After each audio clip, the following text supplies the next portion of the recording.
is insane. I mean, it looks like I will miss my flight. But I do understand, the shortage in staff and the why, but it's just very inconvenient for all passengers. We're seeing long lines, flight delays, and cancellations at airports around the country as the government shutdown has now dragged on for more than a month. Those air travel issues are piling up, and officials say this is only going to get worse. Hello, I'm Christine Pitawanich, tracking your latest headlines.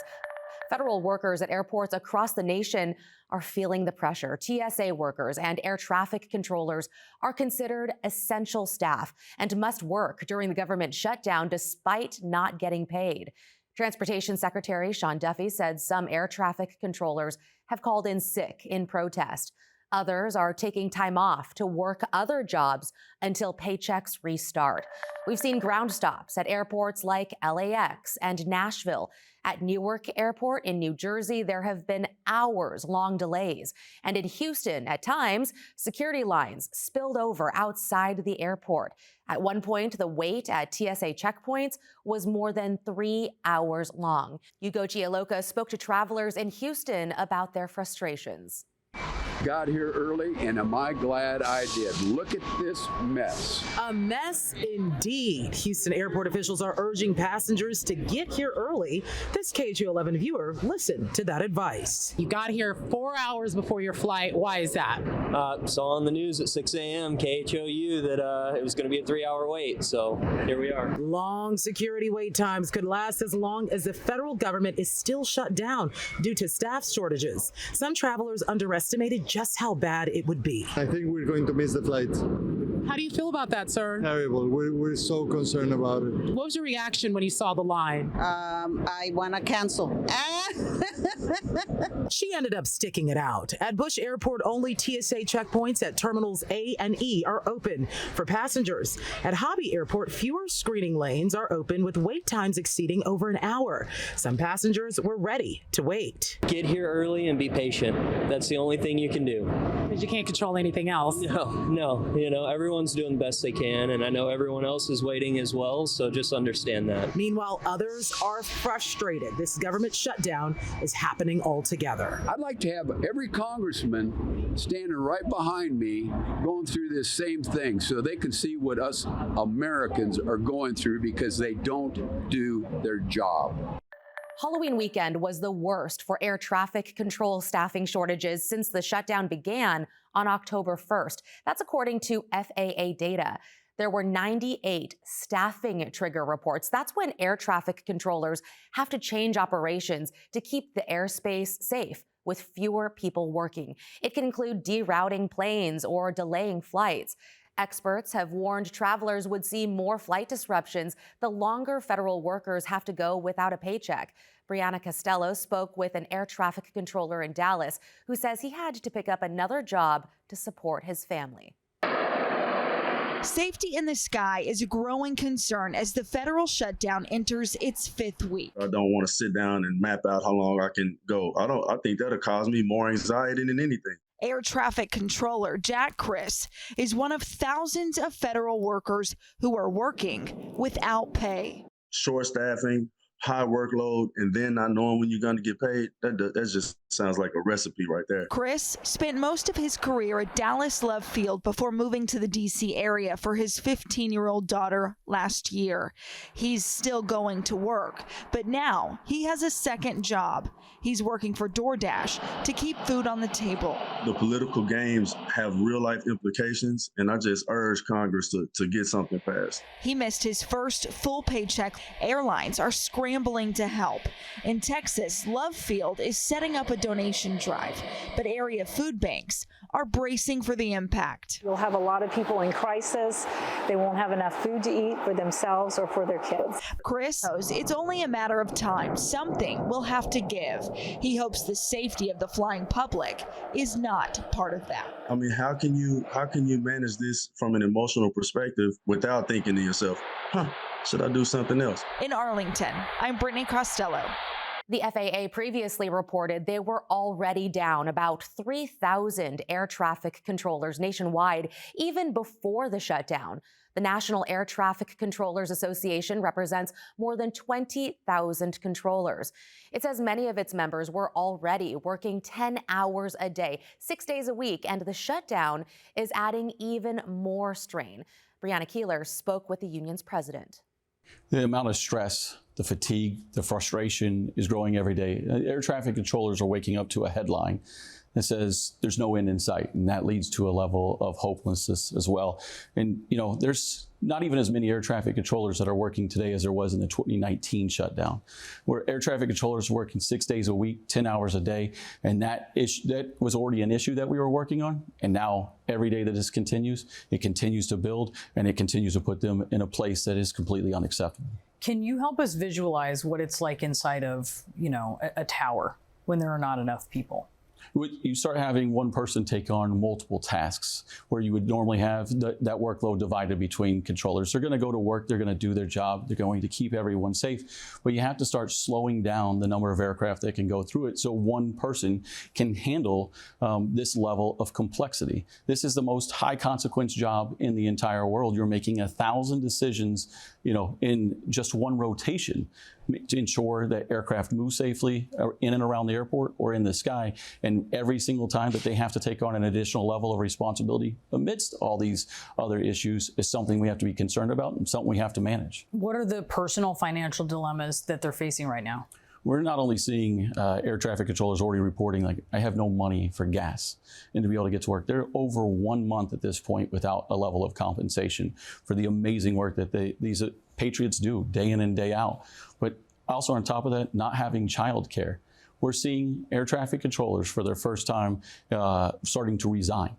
We have trainees that are resigning, and we have certified controllers, and we're getting reports of them resigning over the course of this past week. You've called for a clean funding bill. That's right? Yes, it is. You've called for a clean funding bill. That at this point is the demand of Republicans in the White House as well.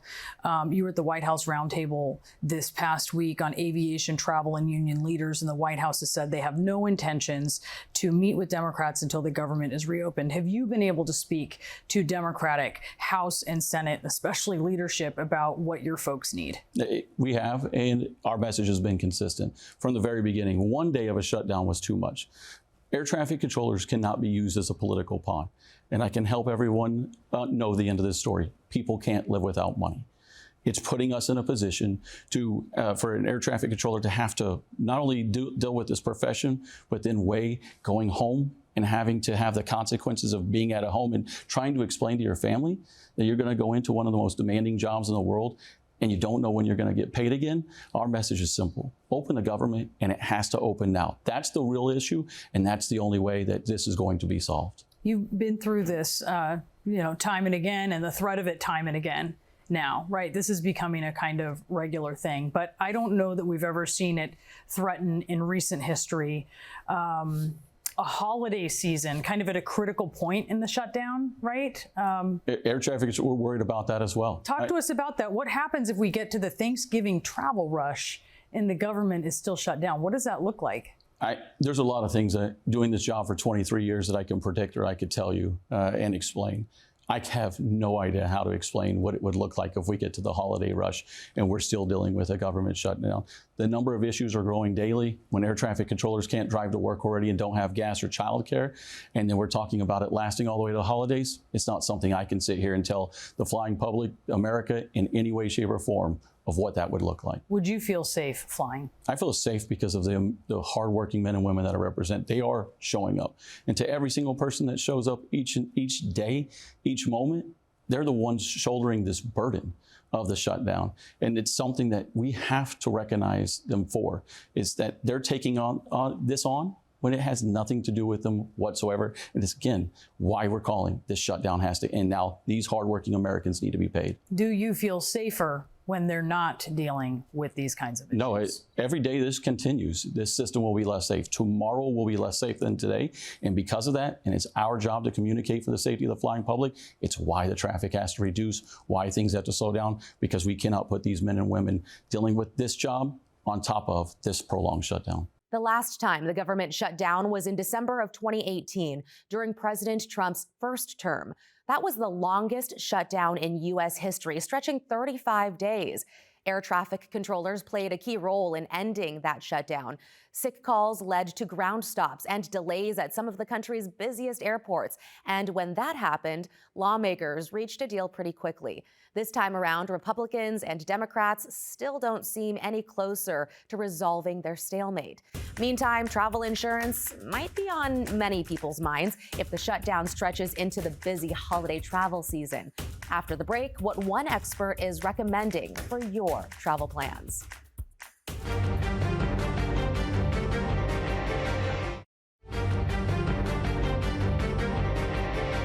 Many people who are traveling for the holidays are keeping a close eye on the government shutdown and its impact on air travel.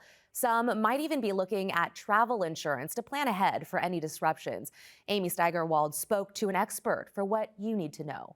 I'm flying today on sheer faith. Uncertainty at airports across the country continues as the government shutdown pushes forward. And if you're planning to travel for the holidays, travel insurance might be on your mind. Since COVID, we've seen really a significant and steady increase in the purchase of travel insurance.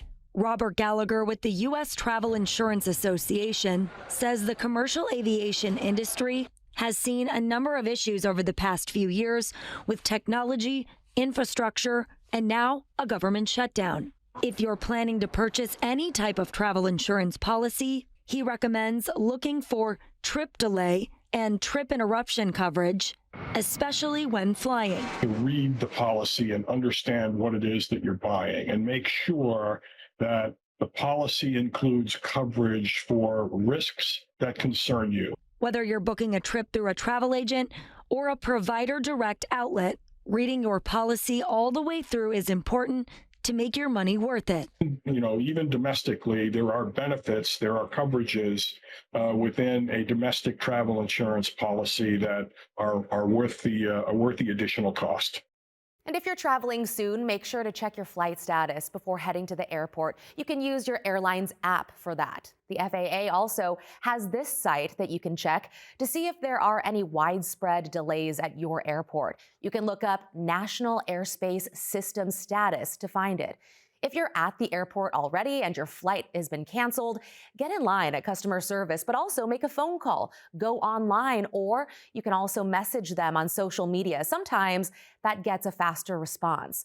Airlines will rebook you for free, but you should know during the busy holiday season, you might have to wait days for a seat on a new flight. Airlines also are not required to put you on another carrier's flight if you want to book with another airline. And if you decide not to travel or you find another way to get there, you're entitled to a full refund, even on non-refundable tickets, plus any bag or seat fees that you paid. And remember, U.S. airlines don't have to pay cash compensation or cover hotels and meals for delays. Policies vary, and each airline is different. The Transportation Department has this website that details what your airline offers. Many are stepping in to help impacted federal employees. In Charlotte, North Carolina, the owner of a gas station gave away free gas to TSA and air traffic control employees at the airport. The owner said he wanted to do his part to help those who serve us. I travel, my family travels. We traveled this past weekend. It is extremely important, and we all see what's going on the news. People not being able to get to work, people wanting to come to work but can't. So this is just one of those little things that the community has always been really good to me, and this is something that I felt compelled to try to give back a little bit when I can. He says they gave out at least 1,500 gallons of gas to TSA and air traffic controllers. As the shutdown drags on, money is running low for many federal workers. Many of them who have been furloughed or working without pay are taking to side jobs just to make ends meet. Dan Kennedy is in Atlanta with more. Vile thought she would retire at the CDC. She spent 8 years there doing violence prevention research.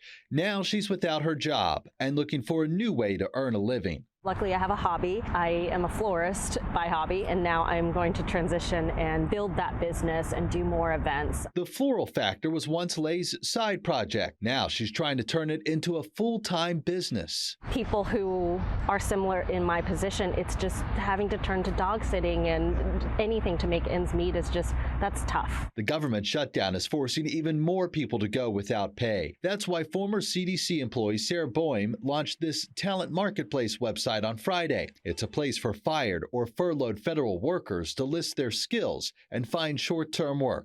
Like I said, dog walking, babysitting, music lessons, tutoring. If people are getting in the holiday mood, there's people who can do jewelry design, baking, gift wrapping, all kinds of different things. Behind those listings include microbiologists, epidemiologists, and behavioral scientists like Lay, just looking for a new way to get by. Our passion has been to help people, and so I think that even for these services that aren't necessarily their expertise, I think they're going to do a great job. She thought she'd retire at the CDC.